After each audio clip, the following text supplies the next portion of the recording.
Senhoras e senhores, estamos de volta. Que saudade, hein, desses senhoras e senhores, essa visão minha e do Arnaldo lado a lado, para falar sobre São Paulo. Fazia tempo, hein, que não tinha um vídeo live. Estamos aqui, porque nesta quinta-feira o São Paulo enfrenta o Grêmio nos rodadas finais do Campeonato Brasileiro, ainda lutando por uma vaga na Libertadores.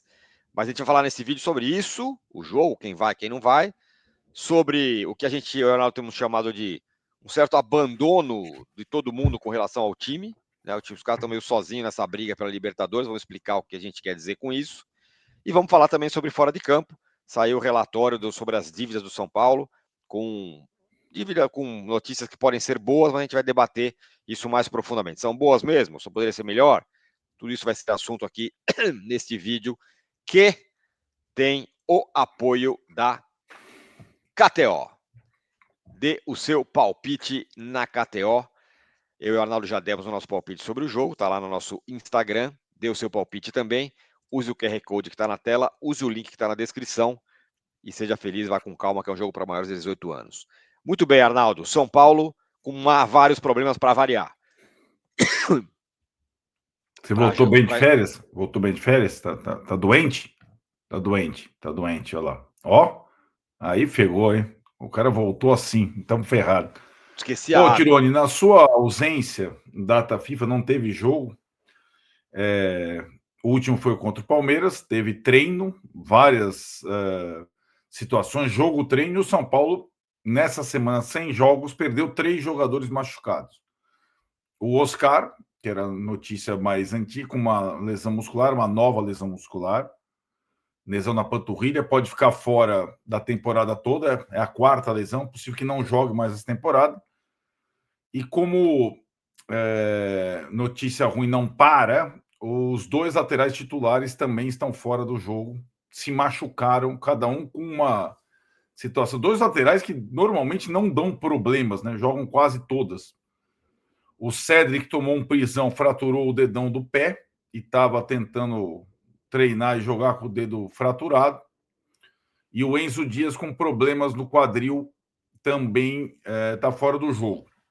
Eles se juntam, esses 3 machucados, ao Pablo Maia, que está suspenso, e ao Bobadilha, que na data FIFA jogou pelo Paraguai lá na Coreia do Sul e não voltou a tempo de integrar a delegação. Ou seja, aquele time que começou muito bem o jogo do Palmeiras e parecia ser o time base do São Paulo daqui para frente, já está completamente desfigurado para essa partida contra o Grêmio. Né? Tem desfalques nas 2 laterais e no setor de meio de campo. Embora alguns outros setores estejam mais reforçados, como o ataque, que pode ter a volta do Rigoni, que estava suspenso, e teve a volta do Tapia, da seleção chilena na data FIFA. O Tapia, que agora é novo titular do São Paulo, né? O Casares, na entrevista, a gente vai falar daqui a pouco sobre a entrevista do Casares, uma das coisas que ele fala é que, não, porque hoje em dia tem que ter muito jogador, porque o calendário é muito difícil e tal. Acho que o São Paulo viu tarde demais que talvez tenha poucos jogadores em número, né? Porque se machucou mais 2 aí, já tinha um monte mais machucado. Agora, o Cédric e o Enzo Dias, eles voltam logo ou também já vão perder a temporada? Não. A questão do Cédric é se ele vai suportar jogar com o dedão fraturado. Ou treinar com o dedão fraturado. Ele treinou 2 dias, estava sentindo muitas dores e não aguentou. Já tem jogo no domingo, né? Contra o Mirassol depois. Então, eu imagino que os 2 não joguem também contra o Mirassol, né? O Enzo é problema no quadril, é difícil o Enzo ficar fora, hein? Pois é. E aí, acho que daí contra o Mirassol, que você tem de retorno garantido são os volantes Pablo Maia e Bobadilha. Mas o São Paulo também tem uma lista de pendurados para ter mais desfalques contra o Mirassol ainda, né? Então, jogo a jogo. O São Paulo foi a Porto Alegre com menos jogadores do que você pode escalar, por exemplo, no banco de reservas, né? O São Paulo só foi com 19 jogadores de linha. Normalmente o São Paulo vai com 22, né? Então, são vários problemas para enfrentar o Grêmio, que tem também os seus problemas, tem muitos retornos, né? O Grêmio tem algumas voltas importantes. Então vai ser Mailton e Wendel. Mailton e o Wendel nas alas. Muito bem. No meio não tem Bobadilha, não tem Pablo Maia. Também é outro perereco. Marcos Antônio tá machucado também? Não, o Marcos Antônio já jogou contra o Palmeiras, né? Já tinha voltado. O Marcos Antônio É, tá confirmado. Mas desse trio que parecia ser o titular de meio de campo, Pablo Maia, Bobadilha e Marcos Antônio, é o único que vai jogar, né? vai jogar o Luiz Gustavo, então, portanto. E eu espero que sim, na verdade. É. Não sei. O Crespo tem testado duas formações, né? Ora com 3 volantes, ora com 2 volantes e o Rodriguinho. 2 volantes e o Rodriguinho foi um desastre contra o Palmeiras, 3 volantes foi melhor contra o Palmeiras. Então, se ele for escalar 3 volantes, os remanescentes seriam Luiz Gustavo, Alisson e Marcos Antônio. Seria esse trio, né? Certo. E no ataque, Luciano e Tapia, provavelmente. Exatamente. Acho que esses dois aí, depois do que aconteceu contra o Palmeiras, jogaram tão bem, vão seguir. Lucas segue como opção no banco, né? Pouca possibilidade de ser titular nos. Crespo testou algumas vezes no jogo treino, inclusive ele como titular, não foi bem. Como meia atacante atrás do Luciano e do Tapa, atrás dos dois atacantes. Então o Lucas ainda está bem longe, está no banco de reservas, junto lá com o Rigoni, com o Dineno, com a turma Ferreirinha. Atacante no banco tem, mas nos outros setores tem pouca gente. Roda. Um outro reforço, na verdade, eu tenho que colocar, né? Porque assim como o Tapia, o Ferrarese voltou da data FIFA, está à disposição. Ele vem ficando na reserva do trio de zagueiros, vai ficar na reserva também, mas é uma opção no banco contra o Grêmio. E o Grêmio, você falou que tem muitas voltas, é isso? É aquilo, né? Quase todos os times que pararam para a data FIFA recuperaram os jogadores. O São Paulo perdeu 3. Olha, eu vou te contar, viu, Espetacular, hein? cara? Tô até Realmente. respirando. O Grêmio tem 3 titulares, assim, daqueles mais experientes: o Marcos Rocha, aquele lateral que era do Palmeiras, o Carlos Vinícius, centroavante que veio do futebol inglês e tinha se machucado no Grenal, e o Cuéllar, aquele volante mesmo que era do Flamengo, tal. Eles estão à disposição. A dúvida é se o Cuéllar começa ou o Dodge, aquele volante que foi do Fluminense, para formar o meio de campo com o Arthur e o Edenilson, aqueles mesmos, né? Os conhecidíssimos. Arthur começou no Grêmio e o Edenilson é ele mesmo. E a dúvida, na verdade, continua sendo na questão dos suspensos, né? Porque o Kahneman e o Marlon estão suspensos, mas o Grêmio entrou até com pedido de urgência no STJD para tentar escalar, anular os cartões dele. Tentou uma segunda cartada no STJD, Rapaz. vai esperar até a hora do jogo. Essa é uma situação complexa, pode haver um precedente grande Não, no isso não tem Brasileirão. cabimento, né? É. Fazer um negócio O desse. Mano treinou a equipe sem os dois, né? Obviamente, porque ele não tem essa certeza. Treinou com o Wagner Leonardo, aquele zagueiro canhoto que era do Vitória, no lugar do Kahneman, e o Lucas Esteves também era do Vitória, lateral esquerdo, no lugar do Marlon. E aí seriam as duas opções. Quem está fora desse jogo é o Thiago Volpe, goleiro. Ele já vinha, né? Ele Porque o tá São com Paulo poderia ter a lei do ex do goleiro, porque afinal o Thiago Volpe é batedor de pênalti. Né? Ele já fez 2 gols no campeonato, algo assim, né? Mas o Volpe está machucado. Ele vinha machucado, só deve voltar na próxima semana. Então é um desfalque importante. Ele vem sendo titular absoluto, vai jogar o Gabriel Grando, goleiro, no lugar do Volpe. Muito bem, ó, essa aqui é o encontro dos times que mais se sentiram prejudicados na última rodada. Que até Exato. teve uma revolução na arbitragem, como é que é, árbitros locais e tudo mais, em muitos jogos tal. Então, portanto, a arbitragem vai tá no olho do furacão, vai estar sob lupa. Quem é, hein? É o David Oliveira Lacerda, do Espírito Santo, aquele árbitro Que da nova deixa o geração, jogo aquele que em rolar. tese deixa o jogo correr. Mas lembrando, depois daquilo tudo que aconteceu no Morumbi entre São Paulo e Palmeiras, e também que aconteceu entre Bragantino e Grêmio, o Davi Lacerda apitou um jogo, foi Palmeiras e Juventude, e inventou um pênalti para o Inventou um Palmeiras no início, pênalti, absurdo, que foi depois o VAR corrigido pelo salvou. VAR. Se ele tivesse a vontade caseira lá na Arena Grêmio, Não vai rolar. teremos problemas. Então tá aí a arbitragem dele que deixa o jogo correr em tese. Muito bem, Exato. Arnaldo, é o seguinte, a gente vai falar sobre coisas, missão Libertadores, né? O São Paulo está atrás ainda numa vaga na Libertadores, mas eu preciso dar um recado importante para você que não é da KTO. A KTO está dado o recado também, mas olha só que vai entrar na sua tela. É isso mesmo, Arnaldo. Olha só. Vai ter um jogo, bons tempos em que o São Paulo era muito forte, ganhava de todo mundo e tudo mais. Então é o seguinte, vai ter um É. evento comemorativo dos 20 anos do título mundial Uhum. do São Paulo. Vai do Tri, né? Vai ser no dia 1º de novembro, na Arena Nicknet, lá em Ribeirão Preto, que é o estádio Certo, do vamos. Botafogo de Ribeirão. Qual o elenco estrelado para esse jogo, Arnaldo? Bom, tem muita gente perguntando se eu vou jogar. Estou falando sério, né? Se eu vou brincar com os campeões. Estão vendo alguns dos caras aí na ilustração. Esse evento lá no estádio que era chamado de Santa Cruz, né, Tironi? No estádio famoso Santa Cruz, Isso. vai contar com essa turma alguns do time de 2005 e outros jogadores históricos do São Paulo na outra equipe, né? Então, você vai ter ali, por exemplo, de 2005, que estavam lá em Tóquio, Josué, Lugano, Souza, Aloysio Chulapa, Amoroso, Cicinho, né? Boa parte. O Rogério não vai porque ele está treinando o Bahia, senão ele ia também. Estão tentando ainda, mas o Bahia, enfim, tem jogo no final de semana do Bahia, então acho que o Rogério não vai poder ir.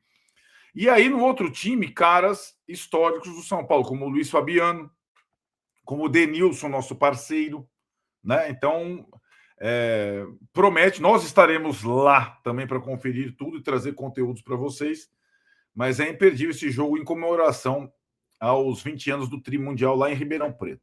E mais legal de tudo isso é que o ingresso é bem acessível. A partir de R$ 20, você garante o seu.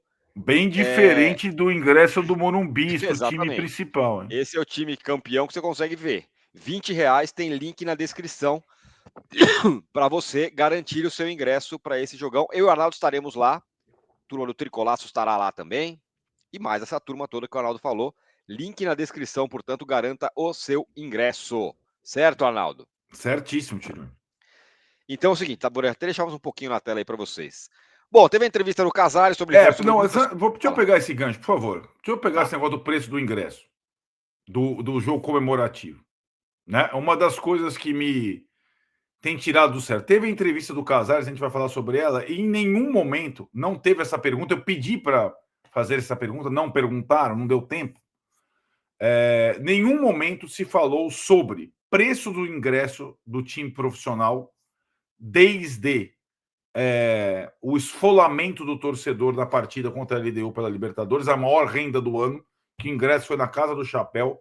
A expectativa era de promoção de ingresso, como todos os clubes estão fazendo na situação do São Paulo em jogos do Brasileiro. O São Paulo não fez contra o Ceará, não fez contra o Palmeiras e não fará contra o Bahia. O preço do ingresso é um ingresso cheio. Então, esse negócio de missão Libertadores é a missão dos jogadores e do treinador e nossa.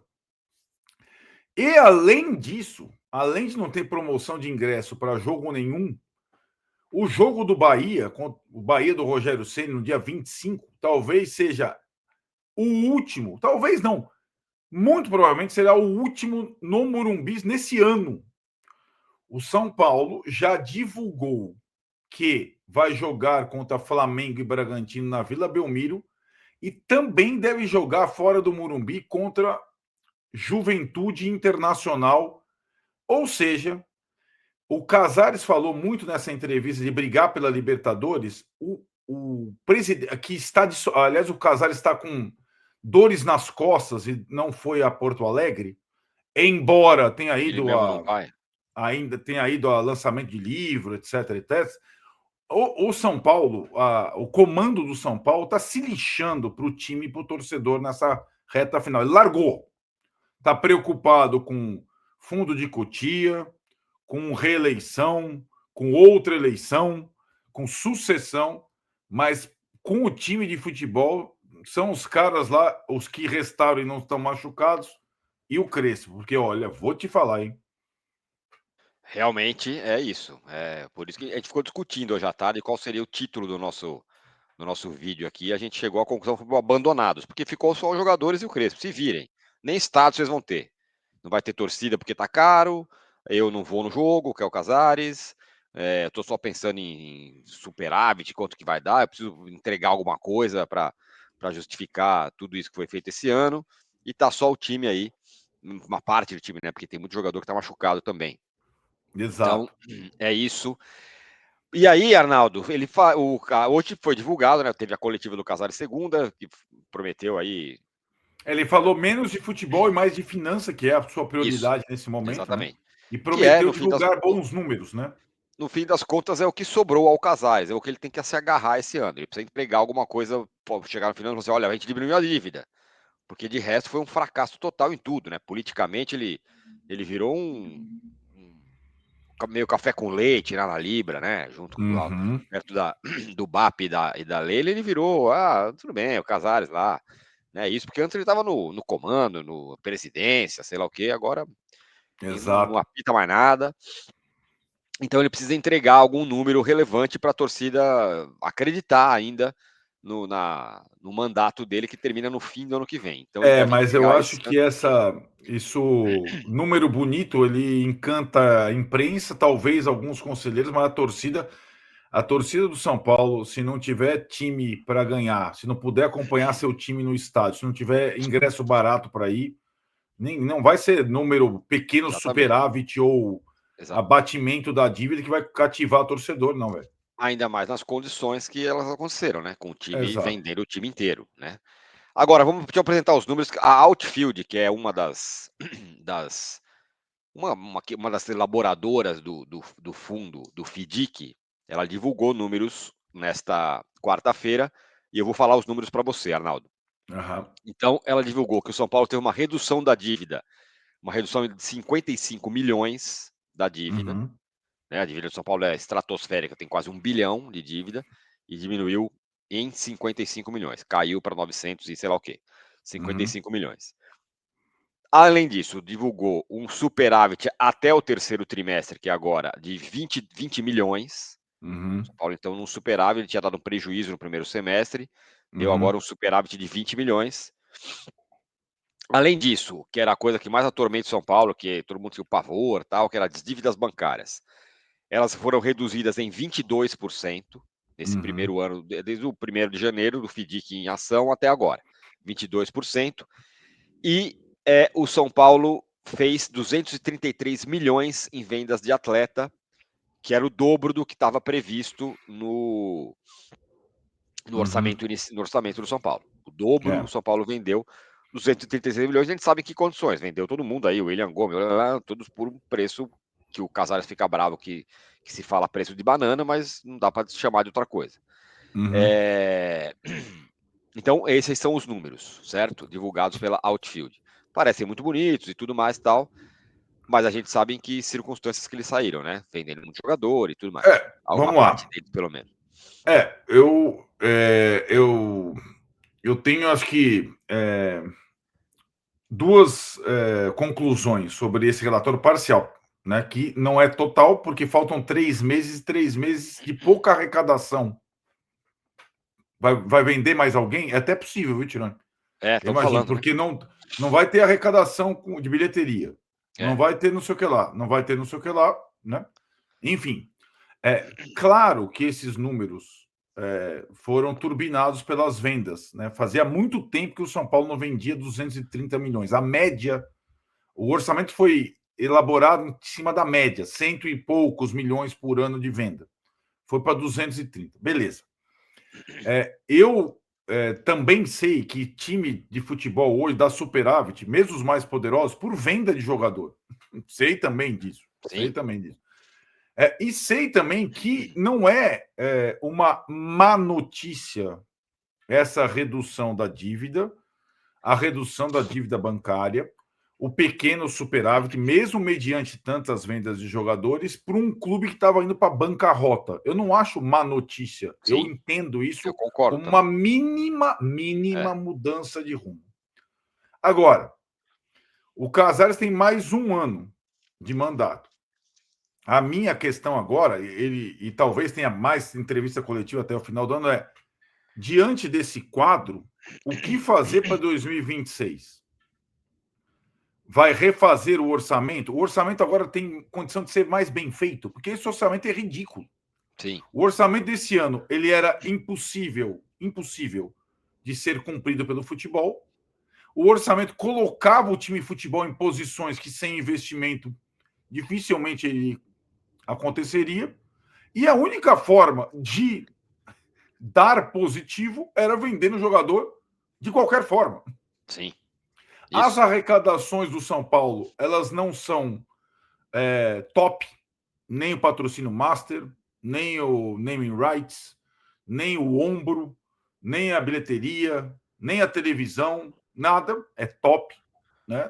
Então, mas aí, se é agora um momento de transparência, o que fazer no ano 2 do FDIC? Qual o tipo de orçamento? Onde o São Paulo pode cortar mais, além do futebol, e onde o São Paulo pode arrecadar mais. Sim. Esse é o, Né? é o ponto mais fundamental.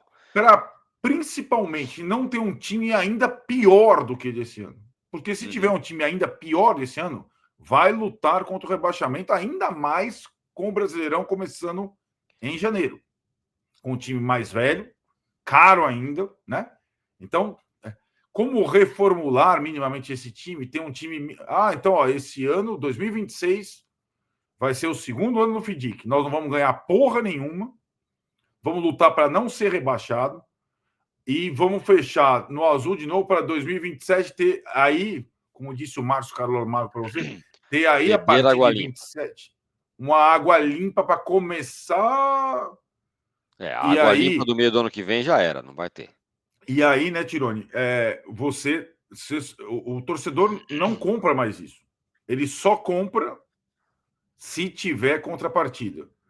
O nosso ingresso vai ser preço popular. Exatamente. Nosso não sei o que Exatamente. vai ser não sei o que lá. Nós vamos fazer não sei o que lá, porque desse jeito aí. A diretoria gastou essa carta. Isso. Eu acho que até então a torcida toparia. Agora não topa mais. Agora já era Porque o torcedor porque se viu sacaneado. se viu sacaneado e não confia mais nessa turma. A Isso. diretoria atual do São Paulo. Não confia. Exato. Então já acabou. Agora, com o ingresso cheio, não vai ter apoio de torcida mesmo, né? Com time ruim, com time fraco. É isso, Arnaldo. É isso mesmo. Então, ó, você falou que gostou de voltar ao vídeo. Amanhã é vídeo forte, live pós-Grêmio São Paulo, a partir das 9 da noite, aqui no canal. Imperdível, hein? É nóis. Então é isso, senhores. Ficamos por aqui. Vídeo longo, a gente tá com saudade de vocês. Então, Longo nem nessa tanto. quinta-feira tem live depois do jogo Grêmio e São Paulo. Valeu!